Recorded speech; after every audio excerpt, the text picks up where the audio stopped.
English tutorial চ্যানেলে সকলকে স্বাগত জানাই। আজকের ভিডিওর বিষয় হলো পোস্ট পজিশন।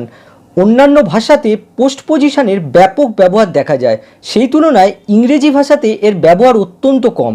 ইংরেজি ভাষাতে যেমন প্রচুর প্রিপোজিশন আছে আর তাদের ব্যবহারের মধ্যেও বৈচিত্র্য দেখা যায়, তুলনায় পোস্ট পজিশনের সংখ্যা সামান্য আর এদের ব্যবহারও সীমিত।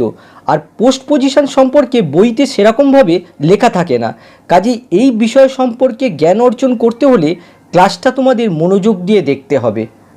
এবারে এই বাক্যটা লক্ষ্য করো, they walked through the whole day.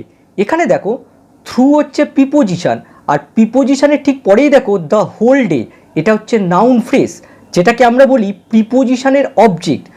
প্রিপোজিশনের কাজ হলো এই নাউন ফ্রেজের সাথে বাক্যের বাকি অংশের মধ্যে সম্পর্ক স্থাপন করা। এবারে যদি আমরা এই বাক্যটাকে এভাবে লিখি, they walked the whole day through, এখানে দেখো অবজেক্টটা আগে বসেছে আর প্রিপোজিশনটা পরে বসেছে। এভাবে যদি আমরা বাক্যটাকে লিখি তাহলে কি বাক্যটা ভুল হবে? না, এই বাক্যটাও গ্রামাটিক্যালি কারেক্ট হবে। এখানে আমরা এই থ্রুকে আর প্রিপোজিশন বলতে পারি না, এটাকে আমরা বলবো পোস্ট পজিশন। আর পোস্ট পজিশনের আগে দেখো দ্য হোল ডে, এটা হচ্ছে এই পোস্ট পজিশনের অবজেক্ট। প্রিপোজিশন অবজেক্টের পূর্বে বসে এই অবজেক্টটার সাথে বাক্যের বাকি অংশের মধ্যে যোগসূত্র স্থাপন করে। আর থ্রু দেখো পোস্ট পজিশন অবজেক্টের পরে বসে এই অবজেক্টের সাথে বাক্যের বাকি অংশের মধ্যে যোগসূত্র স্থাপন করে। এবারে এই নোটটা দেখো, প্রথম ক্ষেত্রে থ্রু প্রিপোজিশন আর দ্য হোল ডে হলো ইয়ার অবজেক্ট। থ্রু দ্য হোল ডে অর্থাৎ প্রিপোজিশন আর প্রিপোজিশনের অবজেক্ট একসাথে হয়ে গেল প্রিপোজিশনাল ফ্রেজ। আর দ্বিতীয় ক্ষেত্রে দেখো, দ্বিতীয় ক্ষেত্রে থ্রু হচ্ছে পোস্ট পজিশন আর তার পূর্বে দেখো দ্য হোল ডে হলো ইয়ার object. The whole day through এই পুরোটা হলো পোস্ট পজিশনাল ফ্রেজ। দেখো দ্য হোল ডে এটা হচ্ছে অবজেক্ট আর তারপরে দেখো থ্রু হচ্ছে পোস্ট পজিশন। এই অবজেক্ট আর পোস্ট পজিশন একসাথে যুক্ত হয়ে পোস্ট পজিশনাল ফ্রেজ তৈরি করেছে। আর পোস্ট পজিশনাল ফ্রেজ অ্যাডভার্বিয়াল ফ্রেজের কাজ করে। আমরা জানি যে প্রিপোজিশনাল ফ্রেজ সবসময় অ্যাডজেক্টিভ কিংবা অ্যাডভার্বের কাজ করে, কিন্তু পোস্ট পজিশনাল ফ্রেজ সবসময় অ্যাডভার্বিয়াল ফ্রেজের কাজ করে। দেখো আগের ধারণা থেকে আমরা পোস্ট পজিশনের একটা ডেফিনিশন তৈরি করতে পারি। A postposition is a word that comes after a noun, pronoun or noun phrase to establish a relationship with the rest of the sentence. বাংলাটা কী হলো? পোস্ট পজিশন হলো একটা শব্দ যা নাউন, প্রোনাউন বা নাউন ফ্রেজের পরে বসে বাক্যের বাকি অংশের সঙ্গে সম্পর্ক স্থাপন করে। দেখো ডেফিনেশনটা একদম প্রিপোজিশনের মতো। পোস্ট পজিশনের ক্ষেত্রে এখানে দেখো পরে রয়েছে আর প্রিপোজিশনের ক্ষেত্রে এই পরের জায়গায় আগে হবে। এবারে আমরা দেখব ফাংশনস অফ পোস্ট পজিশনস। বাক্যে পোস্ট পজিশনের কাজটা কি? পোস্ট পজিশন মূলত বাক্যের মধ্যে দুটি কাজ করে। এক নম্বর দেখো অ্যাডজাঙ্ক্ট অ্যাডভার্বিয়াল রূপে। অ্যাডজাঙ্ক্ট অ্যাডভার্বিয়ালটা কি? যে অ্যাডভার্বিয়ালগুলি প্রয়োজনীয় তথ্য প্রদান করে। এক্সাম্পল দেখো, unfortunately we had to live a mile apart. দুর্ভাগ্যবশত আমাদের 1 মাইল দূরে থাকতে হয়েছিল। এখানে দেখো এই আন্ডারলাইন অংশটা হচ্ছে পোস্ট পজিশনাল ফ্রেজ। অ্যাপার্ট হচ্ছে পোস্ট পজিশন আর তার অবজেক্ট হচ্ছে আ মাইল। আর আমরা জানি যে পোস্ট পজিশনাল ফ্রেজ মাত্রই অ্যাডভার্বিয়াল ফ্রেজ হয়। এবারে যদি আমরা এই অ্যাডভার্বিয়াল ফ্রেজটাকে বাক্য থেকে বাদ দিয়ে দিই তাহলে দেখো বাক্যটা অর্থহীন হয়ে যাচ্ছে। তার মানে এই অ্যাডভার্বিয়াল ফ্রেজটা বাক্যের গুরুত্বপূর্ণ অংশ। এটা হচ্ছে অ্যাডজাঙ্ক্ট অ্যাডভার্বিয়াল। এক্ষেত্রে পোস্ট পজিশনাল ফ্রেজটা অ্যাডজাঙ্ক্ট অ্যাডভার্বিয়াল রূপে কাজ করছে। আবার 2 নম্বর দেখো ডিসজাঙ্ক্ট অ্যাডভার্বিয়াল রূপে। ডিসজাঙ্ক্ট অ্যাডভার্বিয়াল কি? যে সমস্ত অ্যাডভার্বিয়ালগুলি অতিরিক্ত তথ্য প্রদান করে সেটাই হচ্ছে ডিসজাঙ্ক্ট অ্যাডভার্বিয়াল। এবারে এক্সাম্পল দেখো, jokes aside I should really call him now. তামাশা বাদ দিয়ে আমার এখনই তাকে ফোন করা উচিত। একইভাবে দেখো এই আন্ডারলাইন অংশটা হচ্ছে পোস্ট পজিশনাল ফ্রেজ আর পোস্ট পজিশনাল ফ্রেজ মাত্রই অ্যাডভার্বিয়াল ফ্রেজ হয়। এই অ্যাডভার্বিয়াল ফ্রেজটা যদি আমরা বাক্য থেকে বাদ দিই তাহলেও কিন্তু বাক্যটা অর্থ থেকে যাচ্ছে। তার মানে এই অ্যাডভার্বিয়াল ফ্রেজটা বাক্যের গুরুত্বপূর্ণ অংশ নয়, এটাকে বাদ দিলেও এই বাক্যটার অর্থের তেমন কোনো পরিবর্তন হয় না। সুতরাং এটাকে আমরা বলতে পারি ডিসজাঙ্ক্ট অ্যাডভার্বিয়াল। তার মানে পোস্ট পজিশনাল ফ্রেজটা এখানে ডিসজাংক্ট অ্যাডভার্বিয়াল রূপে কাজ করছে। আশা করি তোমরা বুঝতে পেরেছো। এবারে আমরা ইংলিশ পোস্ট পজিশনগুলো দেখব।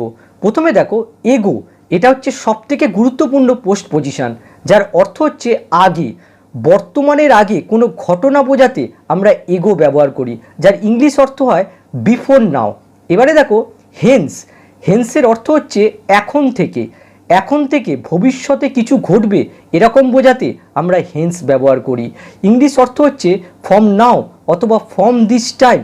একটা জিনিস দেখো, হেন্সকে আমরা বাক্যে অন্য অর্থে ইউজ করি, কিন্তু হেন্স যখন পোস্ট পজিশন রূপে বসে তখন এর অর্থ হয় এটাই।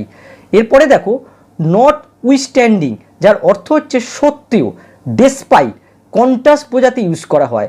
তারপরে দেখো অ্যারাউন্ড অথবা রাউন্ড, এই দুজনের অর্থই হচ্ছে চতুর্দিক জুড়ে, ব্যাপিয়া বা ধরে, প্লেস আর টাইমের ক্ষেত্রে এই দুটো ইউজ করা হয়। তারপরে দেখো থ্রু, এই থ্রু এর অর্থ হচ্ছে জুড়ে, ব্যাপিয়া বা ধরে, টাইমের ক্ষেত্রে ইউজ করা হয়। আরও কয়েকটা পোস্ট পজিশন দেখো লং, লংয়ের অর্থ হচ্ছে জুড়ে, ব্যাপিয়া বা ধরে, টাইমের ক্ষেত্রে ইউজ হয়। আবার দেখো ওভারের অর্থ হচ্ছে জুড়ে, প্লেসের ক্ষেত্রে ইউজ হয়। আবার দেখো অ্যাপার্টের অর্থ হচ্ছে বাদ দিয়ে, এক্সক্লুডিং, আর একটা অর্থ হয় ছাড়া। আবার দেখো অ্যাসাইডের অর্থ হচ্ছে বাদ দিয়ে, এক্সক্লুডিং, আর একটা অর্থ হয় ছাড়া। এই অ্যাপার্ট আর অ্যাসাইডের অর্থ প্রায় একইভাবে ইউজ করা হয়। তারপরে দেখো অ্যাওয়ে, অ্যাওয়ের অর্থ হচ্ছে দূরে। একটা কথা তোমাদের বলে রাখি, এই শব্দগুলো যখন পোস্ট পজিশন রূপে ব্যবহার হয় তখনই এই অর্থগুলো হয়। আর আরেকটা কথা তোমাদের বলে রাখি, তোমরা যদি পোস্ট পজিশনের তালিকাটা ভালোভাবে লক্ষ্য করো তাহলে দেখবে এদের মধ্যে কিছু কিছু প্রিপোজিশন রয়েছে, আবার কিছু কিছু অ্যাডভার্ব রয়েছে। পোস্ট পজিশনগুলো এই অ্যাডভার্ব আর প্রিপোজিশন দিয়ে তৈরি হয়। এবারে আমরা প্রত্যেকটা পোস্ট পজিশনের বাক্যে কিভাবে ব্যবহার করা হয় সেটা দেখব। প্রথমে দেখো এগো, এগোর অর্থ হচ্ছে আগে, বিফোর নাও। এবারে বাক্য দেখো he founded the school 5 years এগো, সে 5 বছর আগে স্কুল প্রতিষ্ঠা করেছিল। এখানে দেখো এই আন্ডারলাইন অংশটা হচ্ছে পোস্ট পজিশনাল ফ্রেজ। এর মধ্যে দেখো এগো, এই এগো হচ্ছে পোস্ট পজিশন। অ্যাকচুয়ালি দেখো এই এগো হচ্ছে অ্যাডভার্ব, আর এই অ্যাডভার্বটা সাধারণত বাক্যে পোস্ট পজিশন রূপে ইউজ হয়। আর তার আগে দেখো 5 years, এটা হচ্ছে নাউন ফ্রেজ, পোস্ট পজিশনের অবজেক্ট রূপে এখানে বসেছে। পরেরটা দেখো many years ago the Portuguese build this church, অনেক বছর আগে পর্তুগিজরা এই গির্জাটা নির্মাণ করেছিল। একইভাবে দেখো এই আন্ডারলাইন অংশটা হচ্ছে পোস্ট পজিশনাল ফ্রেজ। আরও বাক্য দেখো the man you saw a few moment ago is my father, যে লোকটাকে কিছু মুহূর্ত আগে তুমি দেখেছিলে তিনি আমার বাবা। এখানে দেখো এই আন্ডারলাইন অংশটা হচ্ছে পোস্ট পজিশনাল ফ্রেজ, এগো হচ্ছে পোস্ট পজিশন, আর তার আগে দেখো আ ফিউ মোমেন্ট, এটা হচ্ছে পোস্ট পজিশনের অবজেক্ট। এই পোস্ট পজিশনের অবজেক্ট আর পোস্ট পজিশন একসাথে পোস্ট পজিশনাল ফ্রেজ তৈরি করেছে।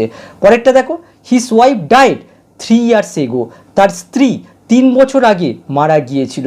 প্রত্যেকটা ক্ষেত্রে দেখতে পাচ্ছ এই এগো পোস্ট পজিশন রূপে ইউজ হয়েছে। এবারে আমরা পোস্ট পজিশন রূপে হেন্সের ব্যবহার দেখব। পোস্ট পজিশন রূপে হেন্সের অর্থ হয় এখন থেকে, ফ্রম নাও, সময়ের ক্ষেত্রে ইউজ করা হয়। এবারে বাক্যগুলো দেখো his aim is to be rich 5 years hence, তার লক্ষ্য এখন থেকে 5 বছর বাদে ধনী হওয়া। এখানে দেখো এই আন্ডারলাইন অংশটা হচ্ছে পোস্ট পজিশনাল ফ্রেজ। এর মধ্যে দেখো হেন্স হচ্ছে পোস্ট পজিশন, আর তার আগে দেখো 5 years, এটা হচ্ছে পোস্ট পজিশনের অবজেক্ট। এই অবজেক্টের পরে এই হেন্সটা পোস্ট পজিশন রূপে ইউজ হয়েছে। একইভাবে পরেরটা দেখো a year hence you will forget this tragic incident, এখন থেকে 1 বছর পরে আপনি এই মর্মান্তিক ঘটনাটি ভুলে যাবেন। একইভাবে দেখো এই আন্ডারলাইন অংশটা হচ্ছে পোস্ট পজিশনাল ফ্রেজ। প্রত্যেক ক্ষেত্রে দেখতে পাচ্ছ যে নাউন ফ্রেজের পরে এই হেন্সটা পোস্ট পজিশন রূপে ইউজ হয়েছে।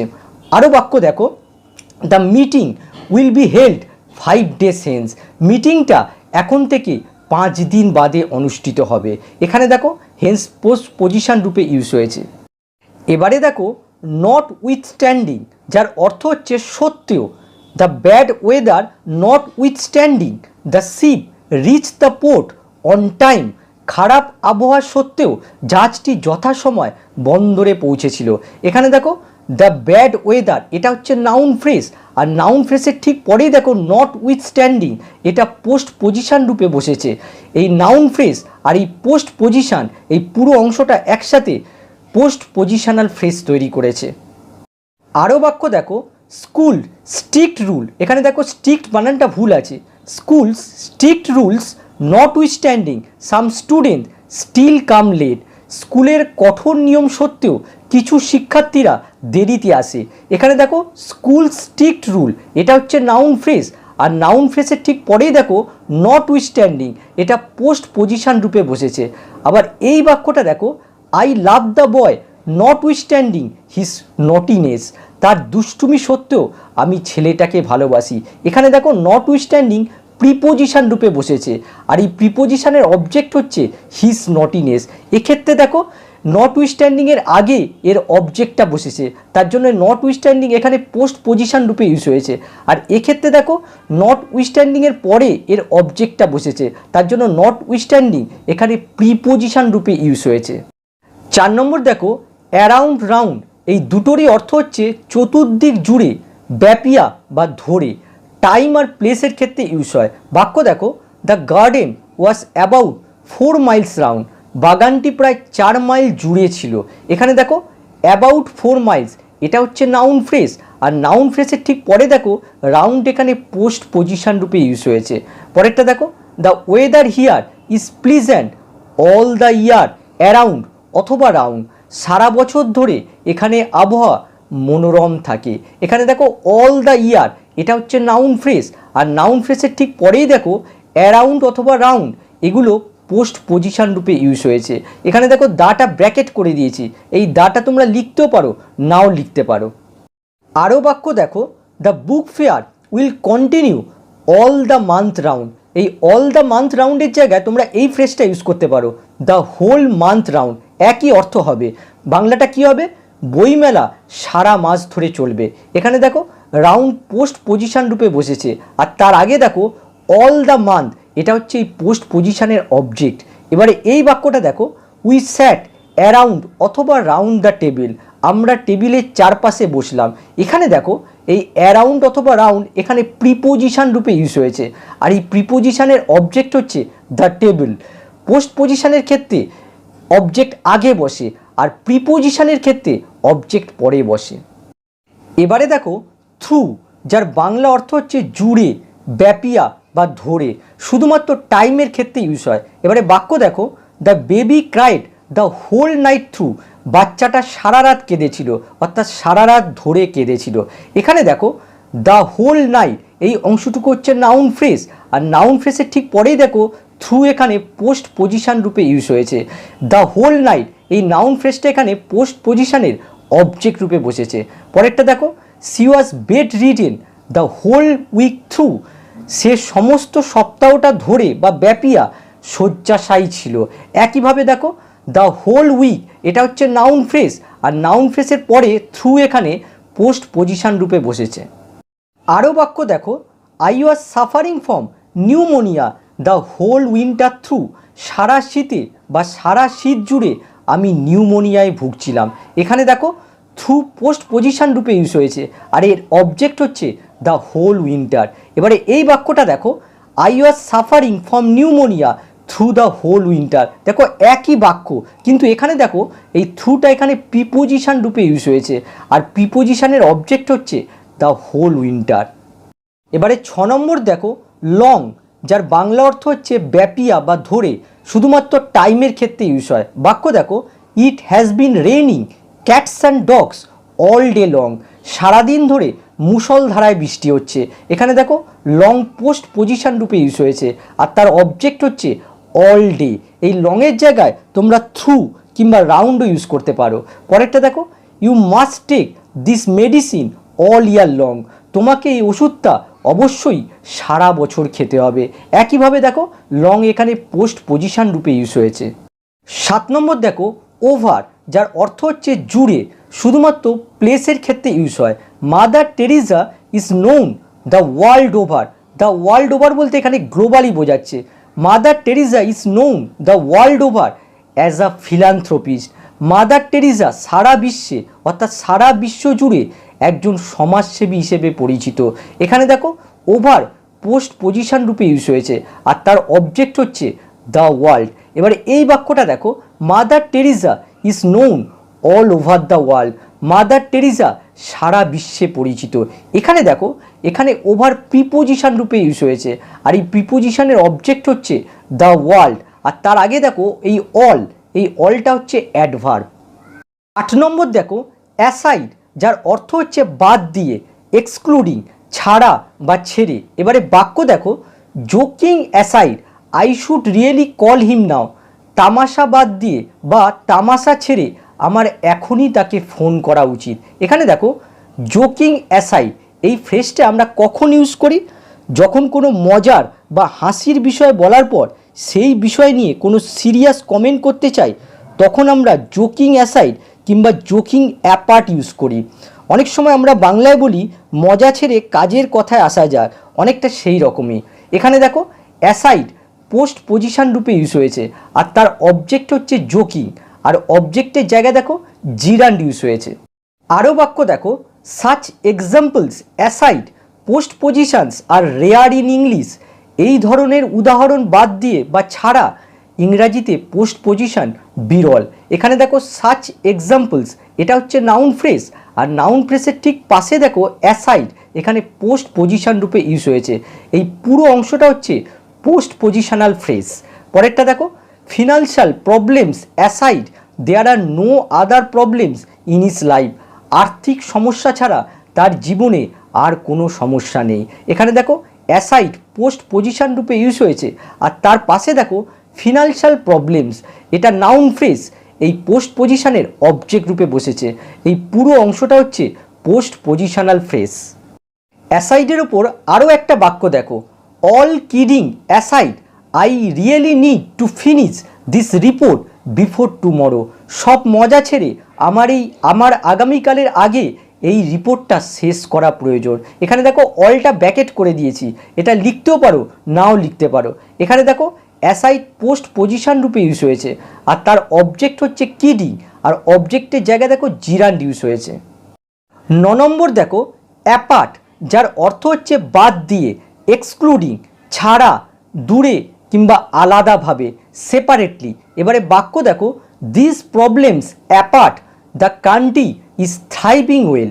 এসব সমস্যা ছাড়া বা এসব সমস্যা বাদ দিয়ে দেশ ভালোভাবে উন্নতি করছে। এখানে দেখো দিস প্রবলেমস, এটা হচ্ছে নাউন ফ্রেজ আর নাউন ফ্রেজের ঠিক পাশে দেখো অ্যাপার্ট, এখানে পোস্ট পজিশন রূপে বসেছে। এই পুরো অংশটা হচ্ছে পোস্ট পজিশনাল ফ্রেজ। পরেরটা দেখো, joking apart tell me what you think about it. মজা বাদ দিয়ে আমাকে বলো তুমি এ বিষয়ে কি ভাবো। এখানে দেখো অ্যাপার্ট পোস্ট পজিশন রূপে বসেছে আর তার অবজেক্ট হচ্ছে জোকিং আর অবজেক্টের জায়গায় দেখো জিরান্ড বসেছে। আরও বাক্য দেখো, we must stand 6 feet apart. আমাদের অবশ্যই 6 ফুট দূরে দাঁড়াতে হবে। এক্ষেত্রে দেখো অ্যাপার্টের অর্থ হচ্ছে দূরে। পরেরটা দেখো, 2 সিস্টার্স আর 2 ইয়ার্স অ্যাপার্ট। 2 বোনের মধ্যে 2 বছরের ব্যবধান। প্রত্যেক ক্ষেত্রেই দেখতে পাচ্ছ এই অ্যাপার্ট নাউন ফ্রেজের পরে পোস্ট পজিশন রূপে বসেছে। 10 নম্বর দেখো, অ্যাওয়ে, যার অর্থ হচ্ছে দূরে, টু শো ডিস্ট্যান্স। ডিস্ট্যান্স দেখাতে এই অ্যাওয়ে ইউজ করা হয়, এটা অ্যাকচুয়ালি অ্যাডভার্ব।